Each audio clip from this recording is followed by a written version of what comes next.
Hi there, I'm Joan Badger, and today we're going to be looking at inserting a table onto your Smart Notebook page. The Insert Table icon is part of your toolbar up in the Actions section, and when we click on the table, you'll see that these cells pop up, and you can select the number of cells that you want in your table. So you choose across and down, and the more you drag to the right, the more cells that appear for you. And the same thing happens when you go down.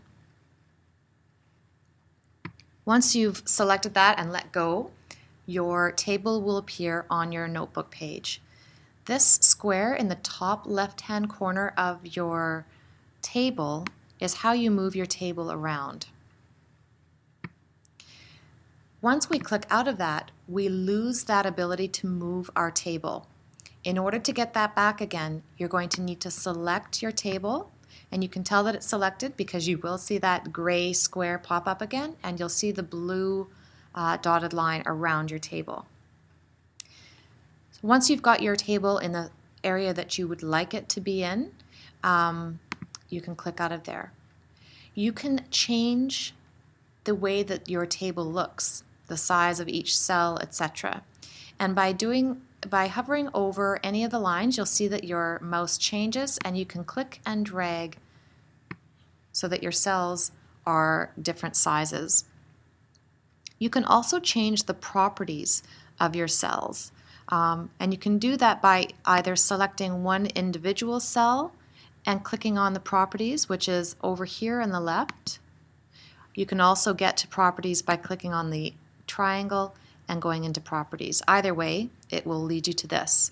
And if we want to look at the fill for that particular cell, we can just click on a color, and you'll see that that cell is now the color that you've chosen.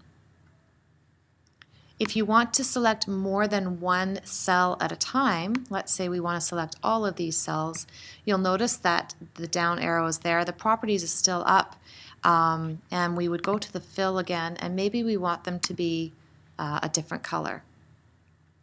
We can also change the text as well. We can choose our fonts here, so you can decide whatever type of font that you'd like, as well as the size. And that means that when you start typing here, you can see that my name is there under Arial 36, and I can say I want it to be in the center. So that's one way to add text into a cell. One of the other features of Notebook is that you can put a cell shade over an individual cell. So if we clicked on that triangle again, you'll see Add Cell Shade. And you'll see that there's a shade there, and when you click it, it will show what's underneath. Click it again and it'll cover it up. You can add cell shades to multiple cells at the same time just by highlighting them, add a cell shade, and each of them will be now individual. The other really neat thing about a table in Notebook is that it will take any image or text at all and resize it so that it will fit right into the table. So for example, let's just say we're going to take an object, and this is just as an example. So we can say, let's take this, and you can see that it's too large to fit into a cell, but once we let go, it will resize the image for us. Likewise, it will do that as text. So if I'm putting text in like this, I can move text down and it will put it in there for me.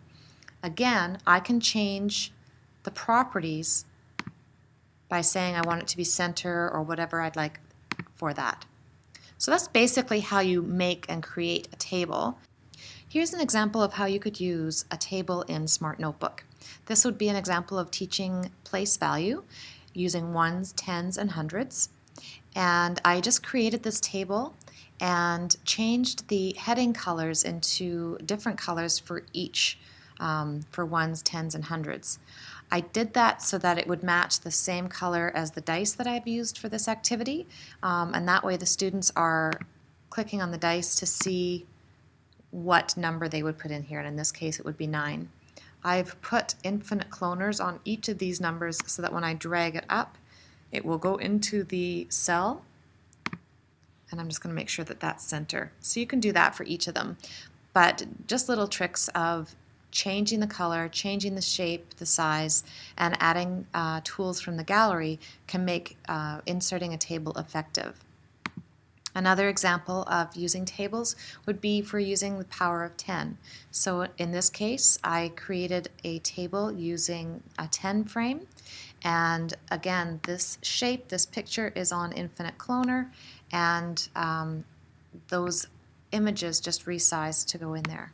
So this could be a calendar activity having to do with math. It could be anything, but at least it's teaching the students power of 10, and those are just a couple of ideas of how you could use a table in your notebook file.